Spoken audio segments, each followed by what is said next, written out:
I actually worked in that office before you, finishing up my last week now, as a matter of fact. So I know it can be a bit overwhelming, but I'm here to tell you there's nothing to worry about. You'll do fine. So let's just focus on getting you through your first week. Let's see, there's an introductory greeting from the company I'm supposed to read. It's kind of a legal thing, you know. Welcome to Freddy Fazbear's Pizza, a magical place for kids and grown-ups alike, where fantasy and fun come to life.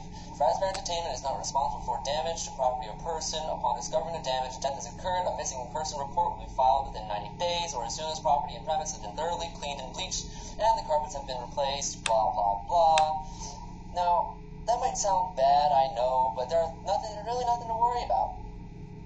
The animatronic characters here do get a bit quirky at night, but do I blame them? No. If I were forced to sing those same stupid songs for 20 years and I never got a bath, I would probably be a little bit irritable at night too. So remember, these characters hold a special place in the hearts of children, and we need to show them a little respect, right? Okay. Just be aware, the characters do tend to wander a bit. It's like some kind of free roaming mode. Something about their servos locking up, and they get turned off for too long. They used to be able to walk around during the day, too, but then was this bite of 87.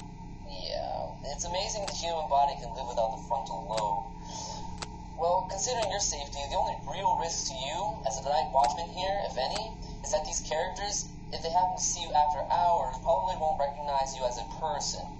They'll most likely see you as a metal endoskeleton without its costume on.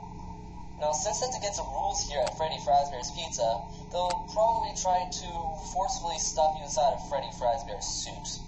Now, that wouldn't be so bad if the suits themselves weren't filled with crossbeams, wires, animatronic devices, especially around the facial area. So you can imagine having your head forcibly pressed inside one of those would cause a bit of discomfort and death. But the only parts that would see the light of day again would be your eyeballs and teeth that pop out in front of the mask. Yeah, they don't tell you these things when you first sign up. But hey, your first week should be a breeze. I'll chat with you tomorrow. Check the cameras, and remember to close the door only when it's absolutely necessary. You have to conserve power. Alright,